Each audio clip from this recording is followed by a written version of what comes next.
दो घटनाएं हैं, दोनों को ध्यान से सुनिए। उत्तर प्रदेश के इटावा जिले में यादव समाज के एक व्यक्ति को कथा सुनाने के अपराध में बेइज्जत किया गया और उसका सिर मुड़ दिया गया। सजा देने वालों को कथा सुनाने का अपराध इतना बड़ा लगा कि उस व्यक्ति के ऊपर एक महिला के मूत्र का छिड़काव भी किया गया। यह दुष्कृत्य कथा वाचन पर एकाधिकार समझने वाले लोगों ने किया। दूसरी घटना ओडिशा की है, जहां गंजाम जिले में गो तस्करी के शक में 2 दलित युवकों को बुरी तरह पीटा गया।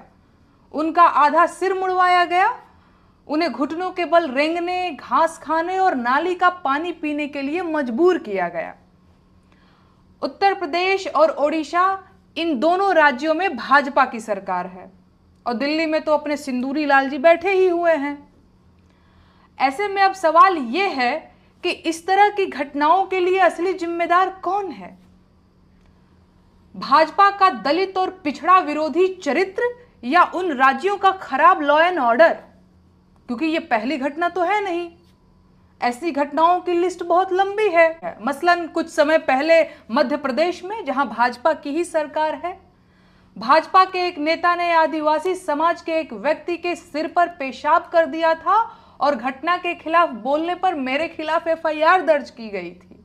खैर, मुझे जानना है कि इस तरह की घटनाएं भाजपा शासित राज्यों में इतनी अधिकता से कैसे हो जाती हैं। मुझे जानना है कि क्या किसी पिछड़े वर्ग के व्यक्ति द्वारा कथा वाचन करना कोई अपराध है? अगर अपराध है तो उसके लिए भारतीय न्याय व्यवस्था में क्या प्रावधान है? कथावाचक के मान मर्दन के लिए जिम्मेदार लोगों को सजा मिलने की कितनी संभावना है? पहलगाम आतंकी हमला देश में हुआ पहला आतंकी हमला नहीं था। देश लंबे समय से आतंकवाद से लड़ रहा है और हमने अपने हजारों नागरिक आतंकी हमलों में खोए हैं। हर बार ये हमले पूरे देश के विरुद्ध माने गए और मृतकों को देश का नागरिक माना जाता रहा।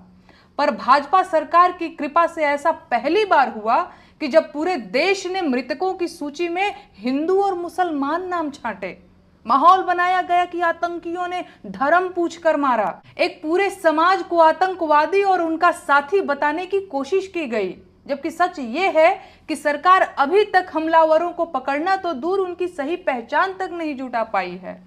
और अब खबर आ रही है कि सरकार ने पहलगाम हमले के लिए जिम्मेदार आतंकियों के गलत स्केच जारी किए थे।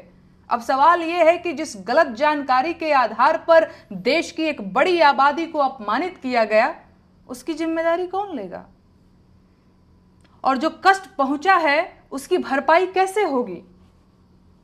एक सबसे जरूरी सवाल यह है कि आखिर भारतीय जनता पार्टी किन लोगों की पार्टी है?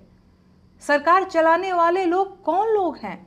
ये लोग दलितों को अपमानित करते हैं, पिछड़ों को अपमानित करते हैं, महिलाओं को अपमानित करते हैं, अल्पसंख्यकों को प्रताड़ित और अपमानित करते हुए उनकी वफादारी पर सवाल उठाते हैं। आखिर ये कौन लोग हैं? ये किस हक से ऐसा करते हैं? और ये किन लोगों की पार्टी है?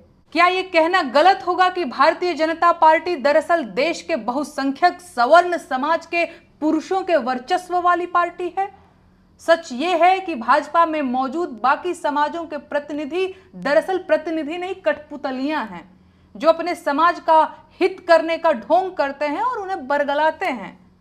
और अगर ऐसा नहीं है तो ऐसी घटनाओं पर भाजपा में मौजूद इन कठपुतलियों ने अब तक कोई व्यापक आंदोलन क्यों नहीं किया? भाजपा का अल्पसंख्यक मोर्चा अल्पसंख्यकों के लिए क्या कर रहा है? सच ये है कि देश के लिए आतंकवाद से ज्यादा खतरनाक जातंकवाद है, क्योंकि इसे फैलाने में बहुत सारे लोग शामिल हैं जिन्हें सरकार का मूक समर्थन मिला हुआ है। एक बेहद अहम सवाल यह भी है कि गाय के नाम पर जिस तरह से देश भर में लिंचिंग की गई, उससे गोपालन को बढ़ावा मिलेगा या लोग हतोत्साहित होंगे? पहले गाय के नाम पर मुसलमान समाज को निशाना बनाया जाता था, अब दलितों को भी टारगेट किया जा रहा है। मेरा विश्वास कीजिए, जो लोग खुद को सुरक्षित समझ रहे हैं और ऐसी घटनाओं के प्रति तटस्थ हैं, वो भी दरअसल सुरक्षित नहीं हैं। भरोसा ना हो तो कुछ दिन इंतजार कर लीजिए। आज देश को आतंकवाद के साथ साथ जातंकवाद से भी लड़ने की जरूरत है, जिसके लिए सबसे पहले इसकी जड़ पर प्रहार करना होगा।